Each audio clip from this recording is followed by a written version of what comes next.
দেশকে সঠিক পথে নেতৃত্ব দেওয়ার সক্ষমতা একমাত্র রাজনৈতিক দল হিসেবে বিএনপির আছে। বিএনপি জনপ্রিয় রাজনৈতিক দল, বারবার নির্বাচিত রাজনৈতিক দল, রাষ্ট্র ব্যবস্থাপনায় অভিজ্ঞ রাজনৈতিক দল, এবং এদেশে সংকটেই একমাত্র বিএনপি দেশের পাশে থেকেছে, দেশবাসীর পাশে থেকেছে। ৭১-এর মুক্তিযুদ্ধ বলেন, বিএনপি নেতৃত্ব দিয়েছে, বিএনপির নেতায় স্বাধীনতার ঘোষণা দিয়েছে, এবং মুক্তিযুদ্ধে সরাসরি অংশগ্রহণকারী বীর মুক্তিযোদ্ধাদের দল, বীর মুক্তিযোদ্ধাদের অংশগ্রহণে এই দল, এবং বীর মুক্তিযোদ্ধারা ঐক্যবদ্ধভাবে প্রতিষ্ঠিত করেছে এই দল। কিন্তু মুক্তিযুদ্ধের চেতনা বিক্রি করেনি। মুক্তিযুদ্ধের ঘোষণা দেওয়ার পর এবং মুক্তিযুদ্ধে সক্রিয় অংশগ্রহণ করার পর বিএনপি কিন্তু শরণার্থী মুক্তিযুদ্ধ ছিল না, অর্থাৎ ইন্ডিয়াতে গিয়ে মুক্তিযুদ্ধ পরিচালনা করেনি, দেশের থেকে দেশের মানুষের জন্য লড়েছেন। সেই অবদানের রাজনৈতিক দলও বলেছে যে মুক্তিযুদ্ধ আমাদের জাতীয় অর্জন, আমাদের না। আর বিএনপি মনে করে জাতীয় অর্জন মানে বিএনপির অর্জন, কারণ বিএনপি জাতির সাথে থাকে, জনগণের সাথে থাকে।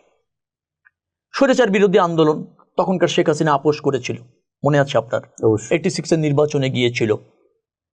স্বৈরাচার বিরোধী আন্দোলন বিএনপির নেতৃত্বেই হয়েছে, এবং আমরা সব স্বৈরাচারের পতন ঘটিয়েছিলাম সেই 90-তে, নিশ্চয়ই আপনার মনে আছে।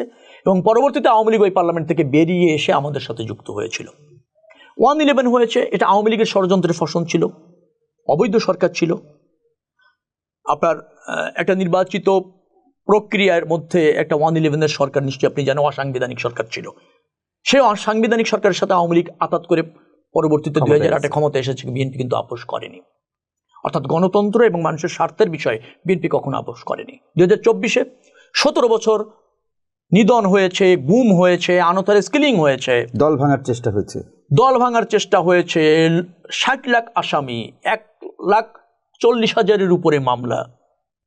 নেতাদের তো আদালতের বারান্দায় থাকে, হয় হচ্ছে আপনি জেলে, আর নানা রাজপথে, যে কোনো একটা জায়গায় বিএনপি থেকেছে, কোনো আপোষ করেনি, রণে ভঙ্গ দেয়নি, করেছে আপোষ করেনি, লড়াই করেছে। 24-এর গণঅভ্যুত্থান সফলভাবে শেষ করেছে। কিন্তু আমরা এখনো বলিনি কখনো যেটা আমাদেরই অর্জন, আমরা বলেছি জাতির অর্জন। কারণ আমরা মনে করি জাতির অর্জনই আমাদের অর্জন, বিকজ আমরা জাতির অংশ। আমরা বৃহত্তর স্বার্থে রাজনীতিটা করি, ক্ষুদ্র স্বার্থে না, দলের স্বার্থে না। সেই জায়গা থেকে আমি বলছি যে আমাদের প্রতি নিশ্চয়ই জনগণের আস্থা আছে। আগামীতে গ্রহণযোগ্য নির্বাচনের মাধ্যমে জনগণ যদি ওই দায়িত্ব বিএনপিকে দেয়, নিশ্চয়ই বিএনপি সফল হবে। এবং চ্যালেঞ্জগুলি কিভাবে ফেস করতে হয় বিএনপি তো জানে। ইতিমধ্যে আমরা 31 দফা, আপনি জানেন যে আমরা ভিশন 2030 দিয়েছিলাম, তারপর 27 দফা দিয়েছিলাম। আমাদের অ্যালায়েন্সদের সাথে বসে আবার একবার আধুনিক বাংলাদেশ বিনির্মাণের, স্বনির্ভর বাংলাদেশ বিনির্মাণে, অথবা ধরেন স্বাধীন সার্বভৌম জনগণের বাংলাদেশ বিনির্মাণে, গণতান্ত্রিক বাংলাদেশ বিনির্মাণে যা করণীয় তা আমরা চিহ্নিত করে জাতির সামনে উপস্থাপন করেছি 31 দফার মাধ্যমে। আমরা মনে করি এই 31 দফার বাস্তবায়নের মাধ্যমেই কাঙ্ক্ষিত বাংলাদেশ প্রতিষ্ঠিত করা সম্ভব। এবং সেই 31 দফা কিভাবে আমরা বাস্তবায়ন করব তারও কিন্তু রূপ প্রকল্প আমরা ঠিক করেছি। এটা শুধু দফা না, এটা কিন্তু অঙ্গীকার, আমি আবার বলছি। তো সেই অঙ্গীকার কিভাবে বাস্তবায়ন করব তার পরিকল্পনা এবং তার ধাপগুলি কিভাবে হবে, ইনিশিয়েটিভগুলি কিভাবে হবে, সেটাও বিএনপি চূড়ান্ত করে রেখেছেন।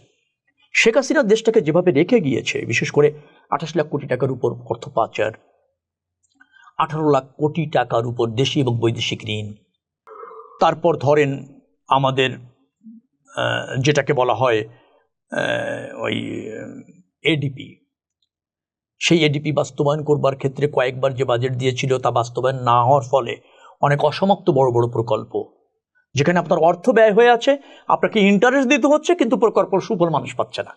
এই ধরনের যে বড় প্রকল্পগুলি আছে, সেটাও কিন্তু একটা জায়গায় পরিসমাপ্তি ঘটাতে হবে। কারণ আপনি সিংহভাগ অর্থ ব্যয় করেছেন, প্রকল্পটা জনগণের কাজে আসছে না, তার থেকে রিটার্ন আসছে না, আবার তার জন্য ব্যাংক ইন্টারেস্ট দিতে হচ্ছে। এই যে জরাজীর্ণ একটা অবস্থা বাংলাদেশে রয়েছে, তার থেকে যদি আপনাকে বেরিয়ে আসতে হয়, রপ্তানি আয়টা যদি বাড়াতে হয়, বিদেশি বিনিয়োগ যদি বাড়াতে হয়, কর্মসংস্থান যদি বাড়াতে হয়, রেমিটেন্সের প্রবাহটা নট ব্যাড, সেটাকে যদি আরও ধরেন বছরে আরও যদি $12 বিলিয়ন বাড়ানো যায়, মাসে $1 বিলিয়ন আরও যদি বাড়ানো যায়, $3 বিলিয়ন কাছাকাছি আসছে, এটাকে যদি $4.5 বিলিয়ন নিয়ে যাওয়া যায়, রপ্তানি আয়টা এখন যা আছে $4.5 বিলিয়ন আসে প্রত্যেক মাসে, এটাকে যদি ধরুন $7 বিলিয়ন নিয়ে যাওয়া যায়, রপ্তানিটা যদি বহুমুখীকরণ করা যায়, শুধু তৈরি পোশাক নির্ভর না করে বহুমুখীকরণ যদি করা যায়, বৈদেশিক যে মিশনগুলি আছে, যে আমাদের বৈদেশিক বাণিজ্যের যে ভারসাম্য আনার জন্য যেখানে ঘাটতি আছে, সেখানে যদি আমরা মানে রপ্তানি পণ্য চিহ্নিত করে বাজারজাত করতে পারি, রপ্তানি করতে পারি, তাহলে তো আর কিছু আনা সম্ভব। এসব বিষয়ে এবং একটা স্টেবল বাংলাদেশ যদি তৈরি করা যায়, অর্থাৎ আপনি নির্দিষ্ট সময় পর্যন্ত দেশ পরিচালনা করবেন, একটা নিরপেক্ষ সরকারের অধীনে ক্ষমতা দিয়ে আপনি জনগণের প্রত্যাশা যদি পূরণ করে থাকেন, তাহলে জনরায়ের ভিত্তিতে ক্ষমতায় যাবেন। আর জনগণের সমর্থন যদি না থাকে, তাহলে আপনি ক্ষমতার বাইরে আসবেন। এই গণতান্ত্রিক চর্চা যদি অব্যাহত থাকে, আর আমরা 18 কোটি মানুষ যদি সামর্থ্য অনুসারে দেশ বিনির্মাণে ব্রত রাখতে পারি, ডেফিনেটলি এই চ্যালেঞ্জ মোকাবেলা করা যাবে বলে আমরা মনে করি।